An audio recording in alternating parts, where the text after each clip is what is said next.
हरी हरी पुंडलिकावदर विठ्ठल श्री ज्ञानदेव तुकाराम पंढरीनाथ भगवान की जय। पवन सुत हनुमान की जय। श्री संत मोतीराम महाराज की जय। श्री गणेशाय नमः। श्री सरस्वती नमः। श्री सद्गुरु रामचंद्राय नमः। मज लागी हो प्राणनाथ आपण कैसे भासता समर्थ जैसे दिसे सीताकांत अयोध्यानाथ श्रीराम। वक्रतुंड महाकाय सूर्यकोटि समप्रभ निर्विघ्नं कुरु मे देवो सर्वकार्येषु सर्वदा। देवा तूच गणेशो सकलार्थमती प्रकाशो मने निवृत्तिदासो अवधारी जोजी। गौरीपुत्र गणरायाला कौशल्यापुत्र रघुनंदन अंजनी सुत हनुमंतरायांच्या चरणावरती ग्रंथकारांच्या नाथ महाराज त्या ठिकाणी जनार्दन स्वामींच्या चरणावरती साष्टांग दंडवत। तुम्हाला जमलेल्या सर्व वाचक सूचक श्रोते मंडळींच्या सुद्धा मस्तक हे पायावरी या वारकरी संतांच्या भव्य दिव्य असणाऱ्या आपल्या गावामध्ये दरवर्षीप्रमाणे याही वर्षी श्रावण महिन्यामध्ये लावला जाणारा ग्रंथ आणि त्याची असणारी आज सेवा करण्याची संधी या ठिकाणी आमचे परममित्र गुरुवर्य आबा महाराज यांच्याकडून निमंत्रण आलं आणि त्यांच्या विनंतीस मान देऊन या ठिकाणी येण्याचे आज योग आला। आल्याच्या नंतर गावामध्ये पाहिल्याच्या नंतर महाराज तुम्ही बाहेर फिरता आम्ही बाहेर फिरतो। पहिल्यांदाच एवढी पब्लिक बघायला भेटली नाही तर वाचक सूचक आणि ऐकायला दोन याच्यावरील कुठं बघायलाच भेटत नाही। काहीतरी भाग्य आपलं चांगलं आहे कारण एवढे माणसं या ठिकाणी ऐकायला आलेली आहेत। ग्रामदैवत हनुमंतराय जी काही सांगण्याची बुद्धी देतील जी काही सेवा करण्याची बुद्धी देतील कारण आमच्या आयुष्यातला पहिलाच ग्रंथ आहे कारण याच्या अगोदर ऐकलाही नाही आणि सांगितलाही नाही। मग त्या हनुमंतरायाच्या चरणावरती नतमस्तक होऊन बाबा हनुमंतराय जशी मला सांगण्याची बुद्धी देतील ते सांगण्याचा प्रयत्न करणार आहे। भगवंत राम प्रभूने जे कार्य आपल्या दूताकडे सोपवलं होतं आणि दूतांना सांगितलं होतं की बाबा तुम्ही गुप्तपणानं रातोरात असणारा नगरामध्ये पता काढायचा आहे।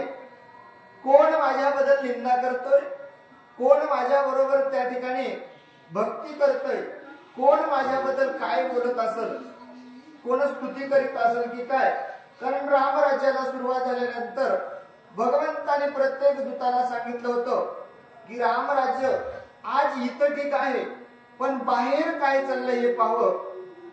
मग हे पाहण्यासाठी ज्यावेळेस दूत नगरामध्ये फिरत होते फिरत असताना दूतांनी संध्याकाळची मध्यरात्री 2 प्रहर निघून गेलेले होते आणि 2 प्रहराच्या नंतर ज्यावेळेस पाहिलं 2 नवरा बायकोंमध्ये असणारा संवाद चालू होता।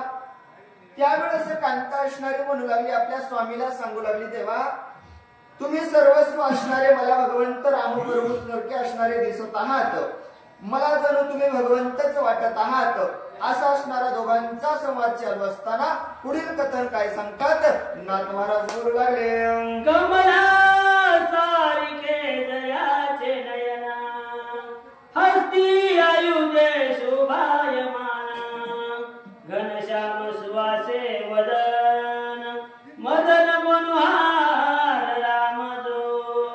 बाबा कमला सारखे ज्यांचे असणारे संपूर्ण आहे भगवंत असणारे राजस सुकुमार मदनाचा पुतळा माझा भगवंत रवी शशिकळा असणारा माझा भगवंत काय त्याच्या गुणाचं वर्णन करावं काय त्याच्या शरीराचं वर्णन करावं निर्गुण निराकार असणारा माझा भगवंत आणि त्या भगवंतासारखे तुम्ही दिसत असताना तैसे तुम्ही दिसत मजसी ऐसे वदे पुऱ्या पतीसी ते आवडले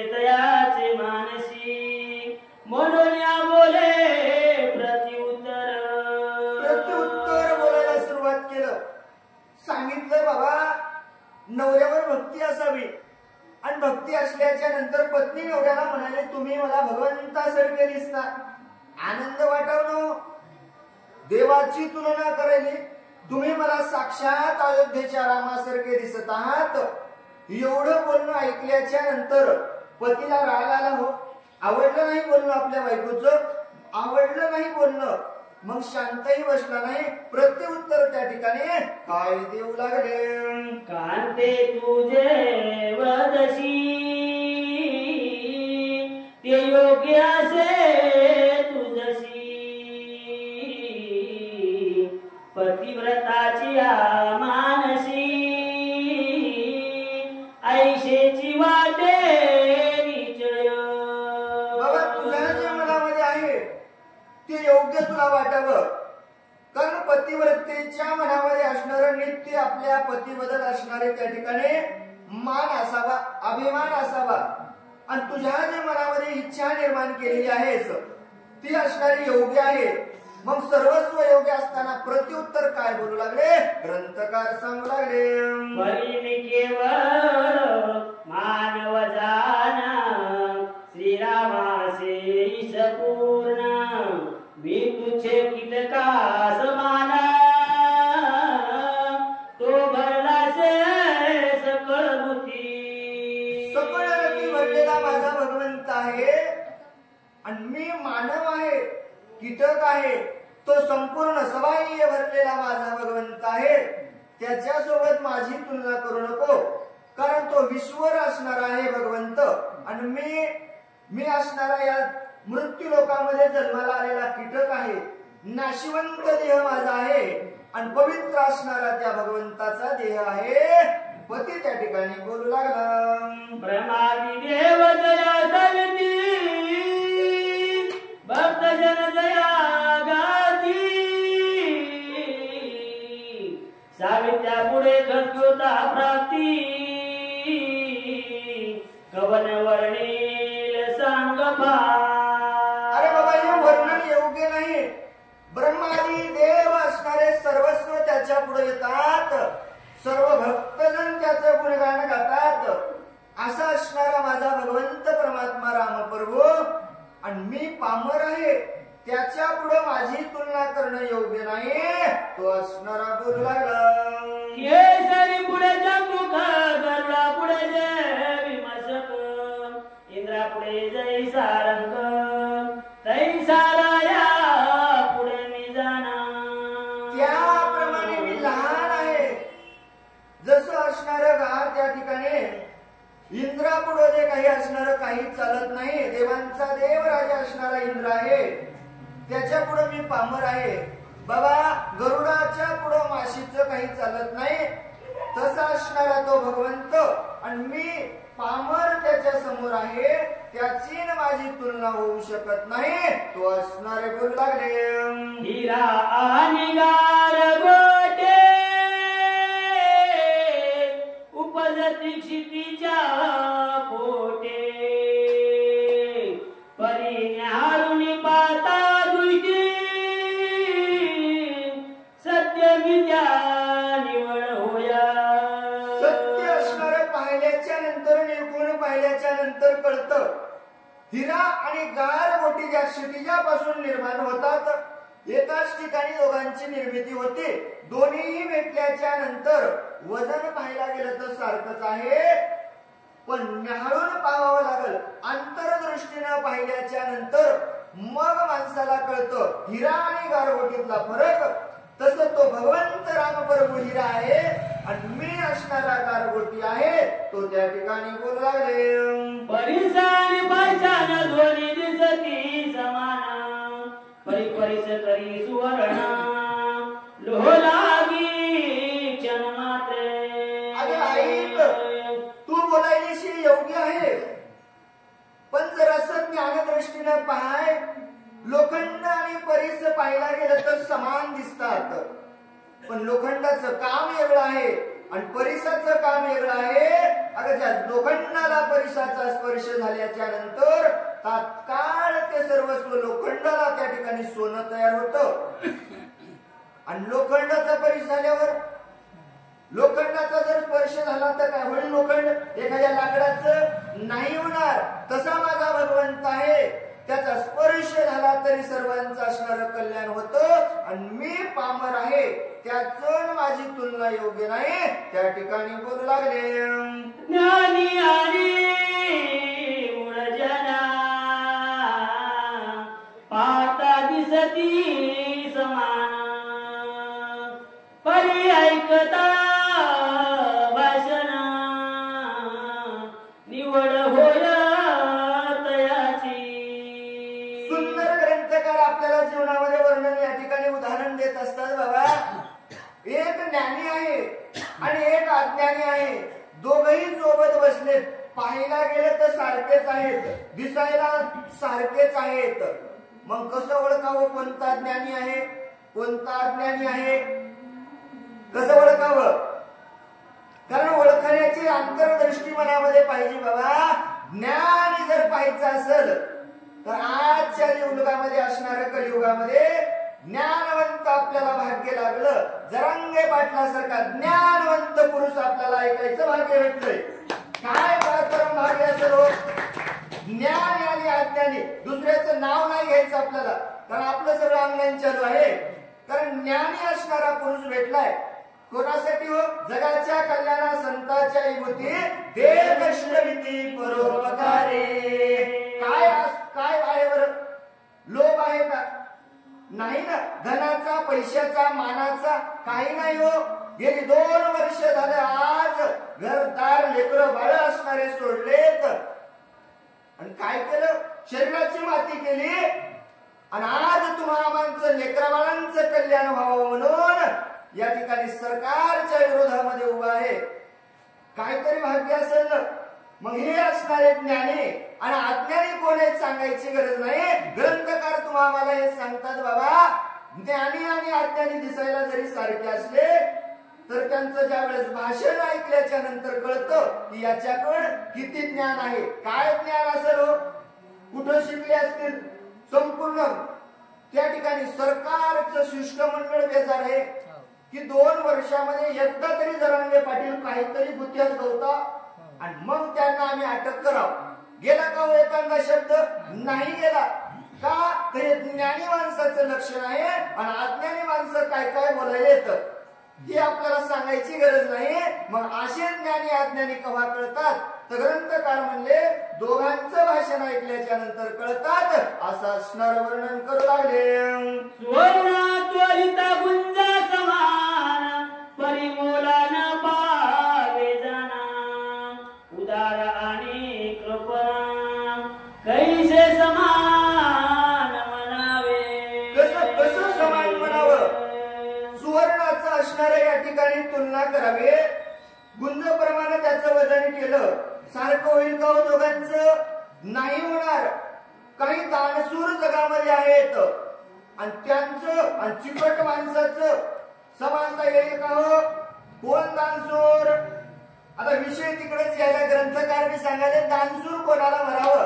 तुमचं आमचं कल्याण करण्यासाठी ज्याला आज वेळ नाही, पण तुम्ही आज समाजाच्यासाठी त्या ठिकाणी अंतर्वलीहून मुंबईला जाण्यासाठी निघालात. जेवढी घडेल तेवढी मदत तुम्हाला करायला तो दानशूर. आणि कोण चिमूट?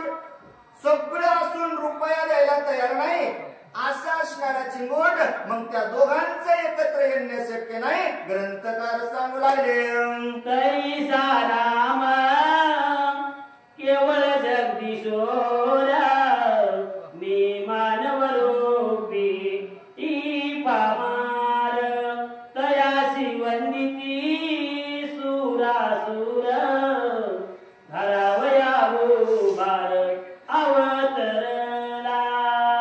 त्याला असणारा सुरासुर त्या ठिकाणी वंदन करतात. तो असणारा भगवंत परमात्मा भगवंत रामप्रभू आहे. आणि मी असणारा पामर या ठिकाणी मानव आहे. त्याच्या पुढे सगळं जण त्या ठिकाणी नतमस्तक होतात. आणि मला कोणी विचारितच नाही ना. माझी त्याची तुलना करू नये असं असणार बोलू लागले. जयाच्या चरणा स्पर्श करून शिळा नारी झाली जाण, तया रामाशी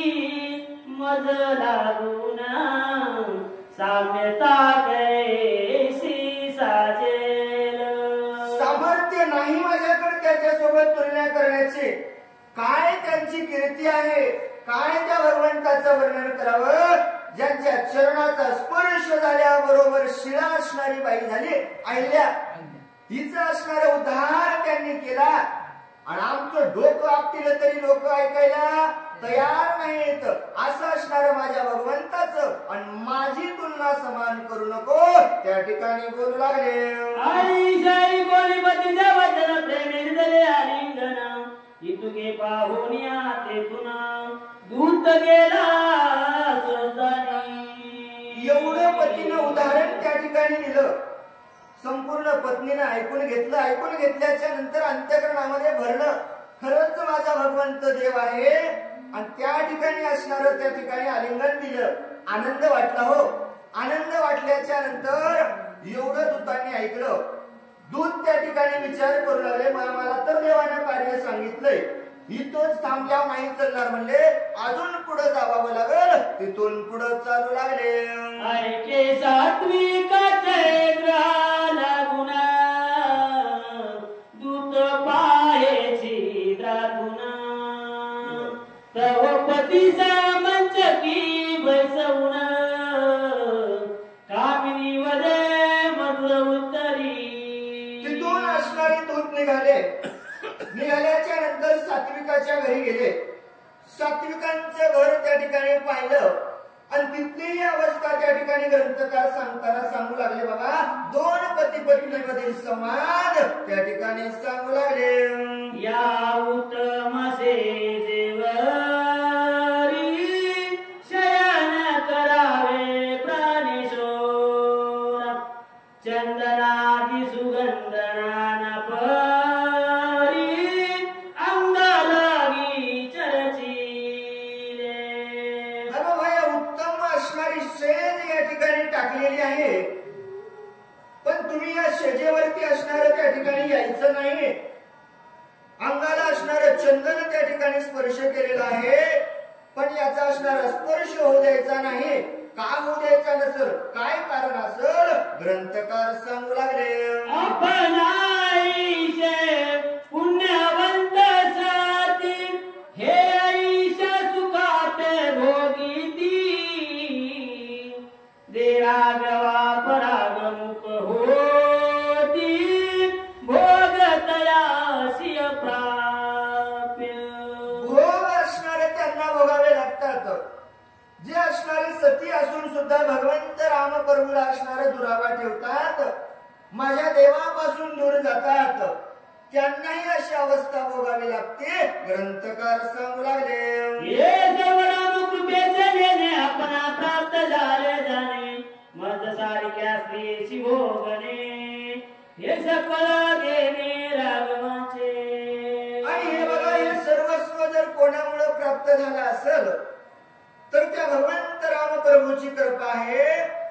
माझ्यासारखी सुंदर पवित्र असणारी स्त्री तुम्हाला पत्नी म्हणून भेटली, हे काहीतरी भाग्य कोणामुळं, तर त्या भगवंतामुळे तुम्हाला भेटलेली आहे, असं असणार बोलू लागले.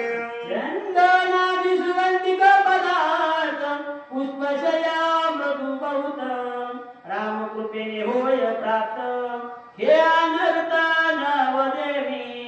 अनर्थ असणारा त्या ठिकाणी नाही सांगायचा, कारण हे चंदन पुष्प संपूर्ण माझ्या भगवंताच्या प्राप्तीमुळे झालेलं आहे, असं असणार बोलू लागले. हे राम भजन करे ते, तयान होय अन्न प्राप्ती, क्षुधेने प्राण जाऊ पाहती, लागती पती मृत्यूच्या. मला पती मृत्यूच्या असणारी ठिकाणी पावले जातात. हे असणारं भगवंताचं भजन करणाऱ्याला त्या ठिकाणी सुख प्राप्त होत नाही. का होत नसेल? हो, नाही होणार, कारण त्याच्यावर भगवंताची कृपा लागते. अशी असणारी त्या ठिकाणी दोघांमध्ये संवाद चालू लागला. मग वस्त्रभूषणादी कोटून आईसे ऐकोनी स्त्रियेचे भाषण, पतीशी आनंद झाला पूर्ण, मने वचन सत्य तुझे. एवढं असणार आपल्या पत्नीचं म्हणणं ऐकलं की बाबा, देवाशिवाय काहीच नाही. मी पणा सोडून द्यावा लागल. मी केल्यानं झाले हे नाही.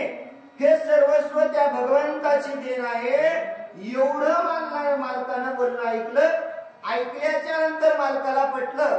मालकानं सुद्धा सांगितलं बाबा खरंच आहे, तू जे बोलतीस ते खरं आहे आणि मला ते त्या ठिकाणी पटलेलं आहे असं असणार बोलू लागले. जो का जनत मनाशका असे शुद्ध ज्ञानार्क तयाच्या नामे पाप सकली का दग्ध होय तत्काळ. अहो तो एवढा माझा भगवंत आहे. मग त्याचं नाव घेतल्याच्या नंतर नावाच्या चिंतनेने 12 वाटा पडते विघ्ने असा असणारा भगवंत. त्याचं नाव घेतल्याच्या नंतर पाप राहील का हो? नाही राहणार.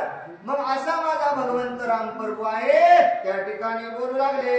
अग्नी जैसा शुद्ध सोज्वाल किंवा शांत चंद्र निर्माळ तैसाचे हात माल निळ सर्व गुणी सारे का. सर्व भूमी सारिका असणारा माझा भगवंत अग्नीसारखा निर्मळ आहे. निर्मळ काहीच जवळ त्या ठिकाणी ठेवत नाही. चंद्रासारखा शीतल माझा भगवंत त्या ठिकाणी रामप्रभू आहे. ओळखलाची राम पूर्ण म्हणून स्तुती करीशी जाण धन्य कांते तुझ समान तुझी नसेल भूमंडळे. खरंच खरंच त्या ठिकाणी धन्य आहेस. असा भगवंत तुला ओळखता आला. आम्हाला ओळखता आला का हो? नाही ओळखता आला. आम्हालाच नाही कोणाकोणाला नाही ओळखता आला हो. वेद थकली गाता गाता पुराण थकली लिहिता लिहिता अंत न लागे साधू संता असा असणारा माझा भगवंत ओळखता आला नाही. तू किती धन्य आहेस. तुझ्या इतकी धन्य या त्रिभुवनामध्ये दुसरी कोणी नसल. एवढं बायकोला त्या ठिकाणी धन्यत्व त्या ठिकाणी देऊ लागले. तुझे अन्न जन्मीचे पुण्य म्हणून या ओळखिले श्रीरामाला पुन्हा आता तुझे सकळ ज्ञान हरपले जाण सत्याची. हे असणार तुझं काहीतरी पूर्वजन्मीचं पुण्य असावं म्हणून तुला भगवंताची ओळख पटली ना. पूर्व पुण्य असता वाटे आणि मग होय संत भेटी. उग होत नाही हो. काहीतरी पूर्वीचं पुण्य लागतं आणि तुझं काहीतरी पूर्वीचं पुण्य होतं म्हणून तुला या ठिकाणी भगवंत रामप्रभू ओळखता आले. त्या ठिकाणी बोलू लागले. सकळ भोगा आणि विलासा क्षण मात्रे जातील यास म्हणून जोडणे अक्षय सुखाचा मग जन्म मरण पुन्हा नय. आणि मग जन्म मरण नाही भेटणार. त्या भगवंताला शरण गेल्याच्या नंतर संपूर्ण त्या ठिकाणी माणसाचे दोष निघून जातात. नका पाहू गुण दोष झालो दास रायाचा बाबा. एकदा का त्याच्या पुढे जर शरणागत झालं तर मग काय होतं? जन्म मरणाचा फेरा चुकला जातो. असा असणारा भगवंत तुला ओळखता आला. खरंच तू त्या ठिकाणी धन्य आहेस असं असणार बोलू लागले. आईशाई कोणी वचनाते आनंद झाला दूत मनाते मग रमण मस्त पंते आपुले सारी चालिला. एवढं दोघांचं बोलणं चालू होतं आणि रामांच्या दूताने बाहेरून सर्वस्व ऐकलं. ऐकल्याच्या नंतर सगळ्यांना आनंद झाला. म्हणजे इतका वेळ झाला फिरायलोत आपण. प्रत्येक जण भगवंताची स्तुती करायलाय. सर्वांना बोलल्यानंतर आनंद झाला. आनंद झाल्याच्या नंतर दूत त्या ठिकाणाहून निघाले. आपापल्या घरला गेले. गेल्याच्या नंतर तुझा पाये राहुनी गुप्त तो एक बेग्रत घेऊन या पुल्या कांते प्रत सुवर्ण मंच की वैसलासे. आणि मग काही जण घरला गेले. निजस्थानाच्या ठिकाणी गेले. काही जण गुप्तहीर रूपानं पुन्हा म्हणजे आपल्याला पाहावं लागल कारण रात्र वैल्याची आहे. आणि पाहावं लागल कुठून काय व्हायलंय, कुठं काय चाललंय हे ज्या वेळेस पाहत असताना दोघं निघाले आणि मग पाहिलं दोघांनी सुवर्ण असणारी शेज, त्या ठिकाणी असणारा सोन्याचा पलंग. काय कमी होतो, रामराज्य होतं ना, कोणाला कमी असेल तिथं. आणि त्या शेजेवरती दोघं पती पत्नी एकमेकांना बोलताना पाहिले. काय बोलू लागले त्या ठिकाणी ग्रंथकार सांगतात, रामकथा गायन तव कांता बोले पती लागून, आम्ही जन्मलिया धन्य झालो अयोध्ये माझारी. रामकथा असणारी नित्य त्या ठिकाणी चालू होती. ऐकली बायकोनं. ऐकल्याच्या नंतर पत्नी म्हणू लागली, बाबा खरंच असणारे आम्ही धन्य झालो होतो. या भगवंत राम प्रभूंच्या अयोध्ये नगरीमध्ये आमचा जन्म झालेला आहे, त्यामुळे असणारे आम्ही या ठिकाणी धन्य झालेले आहेत. असा असणारा दोघांचा संवाद चालू लागला.